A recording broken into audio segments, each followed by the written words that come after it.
Welcome to chemistry के इस lecture में आपका स्वागत है। तो जैसा कि आप लोगों ने थंबनेल में देख लिया होगा कि आज हम क्रैग्स रूल के बारे में पढ़ने वाले हैं।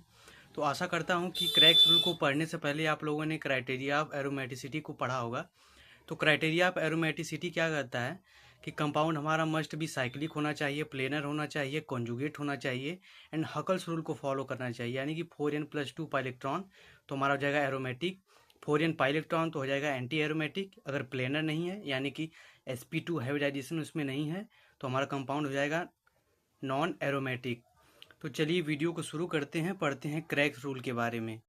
तो क्राइटेरिया ऑफ एरोमेटिसिटी में हमने दो रूल को पढ़ा था, एक होता है हकल्स रूल एंड दूसरा होता है क्रैग्स रूल। तो हकल्स रूल के बारे में हमने पढ़ लिया है, तो आज की वीडियो में हम क्रैग्स रूल के बारे में जानेंगे। तो क्रैग्स रूल क्या होता है? This rule is applicable for polycyclic non benzenoid compound. Non benzenoid compound का मतलब क्या होता है? जिसमें बेंजीन रिंग क्या होगी, जो हमारी बेंजीन रिंग है वो हमारी क्या होगी, एब्सेंट होगी बेंजीन रिंग, बट वो साइक्लिक होगा, प्लेनर भी होगा, कॉन्जुगेटेड भी होगा, लेकिन हमारी उसमें बेंजीन रिंग नहीं पाई जाएगी, तो उसे बोलेंगे non benzenoid compound. According to this rule compound must have C2 axis of rotation present, यानी कि हमारा कोई जो कंपाउंड है उसमें हमारा C2 एक्सिस हमारा उसमें प्रेजेंट, यानी कि अगर आप लोगों ने स्टीरियो केमिस्ट्री थोड़ा बहुत उसका नॉलेज है आपको, तो आप समझ गए होंगे कि C2 एक्सिस या कि C2 ऑफ सिमेट्री क्या होता है। तो फॉर एग्जांपल की बात करें, हमारा कंपाउंड दिया गया है, इसमें हम क्या करेंगे, इस कंपाउंड में हम देखेंगे कि हमारे इसमें C2 axis of symmetry present है या नहीं है। तो हम कंपाउंड में C2 एक्सिस डालेंगे तो कंपाउंड हमारा दो पार्ट में, इक्वली दो पार्ट में डिवाइड हो जाएगा। तो बेसिकली हम बोलेंगे कि वो मिरर इमेज है बट नॉन सुपर इम्पोजिबल। तो यहाँ पे हमने C2 एक्सिस डाला तो यहाँ पे 1 2 यानी कि 1 2 3 कार्बन, यहाँ पे 1 2 3 बॉन्ड, 1 2 3 बॉन्ड, यहाँ पे 1 2 3 बॉन्ड, यानी इक्वल डिवाइड हो गए। तो हमारा क्या इसमें C2 एक्सिस प्रेजेंट है।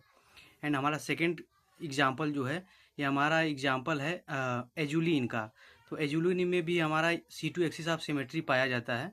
जैसे कि हम यहाँ पे C2 एक्सिस डालते हैं तो हमारा जो कंपाउंड है दो इक्वल हाफ में डिवाइड हो गया है। यहाँ पे देखेंगे 1 2 3 कार्बन, 1 2 3 बॉन्ड, 1 2 1 2 बॉन्ड है इसमें। एंड जो सेकेंड एग्जाम्पल हमारा पेंटालीन का है, तो पेंटालीन में भी हमारा क्या है, C2 एक्सिस ऑफ सिमेट्री पाई जाती है। तो अगर हम यहाँ इस पे C2 एक्सिस यानी कि C2 एक्सिस डालेंगे तो हमारा 1 2 3 4 बॉन्ड, 1 2 3 4 बॉन्ड, यानी कि इसमें हमारा C2 axis of symmetry present है, यानी कि C2 एक्सिस हमारा प्रेजेंट है। सबसे पहले आपको कोई भी कंपाउंड दिया उसमें आपको चेक करना है कंपाउंड एरोमेटिक है कि नॉन एरोमेटिक है। तो हम क्रैग्स रूल के अनुसार पहले उसमें देखेंगे कि हमारा C2 एक्सिस प्रेजेंट है या नहीं है। देन हम नेक्स्ट क्या करेंगे, if molecule contain C2 axis then count total number of double bond, यानी कि इस जो कंपाउंड हमने आप एग्जाम्पल देखा इसमें डबल बॉन्ड्स प्रेजेंट है, तो इसमें बोल रहा है total number of double bond, जिसको हम n से रिप्रेजेंट कर रहे हैं। And calculate the value of n-1 which identify compound are aromatic और नॉन एरोमेटिक, यानी कि हमारा जो डबल बॉन्ड है उसको -1 कर देना उसमें। फॉर एग्जांपल के लिए इसमें देखेंगे 1 2 3 4 5 6, यानी कि इसमें n का मान 6 है, तो इसमें से -1 घटा देंगे तो हमारा 5 आएगा। और नीचे यहाँ पे दिया गया है कि अगर n-1 अगर हमारा ऑड नंबर है तो नॉन एरोमेटिक हो जाएगा। हमारा अगर n का मान इवन आ रहा है, यानी कि इवन जो अच्छे नंबर्स होते हैं 2 4 6 8 10 होते हैं, तो हमारा कंपाउंड एरोमेटिक होगा। यानी कि n का मान अगर ऑड आ रहा है तो नॉन एरोमेटिक होगा, n का मान अगर इवन आ रहा है तो कंपाउंड हमारा एरोमेटिक होगा।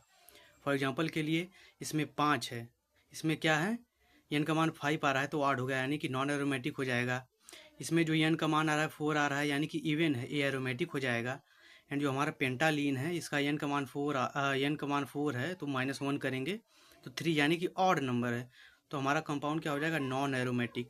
तो सबसे पहले हम क्रैग्स रूल के अनुसार क्या करेंगे, कोई भी हमारा कंपाउंड है तो सबसे पहले उसमें हम चेक करेंगे कंपाउंड में हमारा C2 एक्सिस प्रेजेंट है तो हम आगे की को कंटिन्यू करेंगे। अगर C2 एक्सिस अगर प्रेजेंट नहीं है तो हमारा जो हकल रूल के अकॉर्डिंग था वही हम चलेंगे।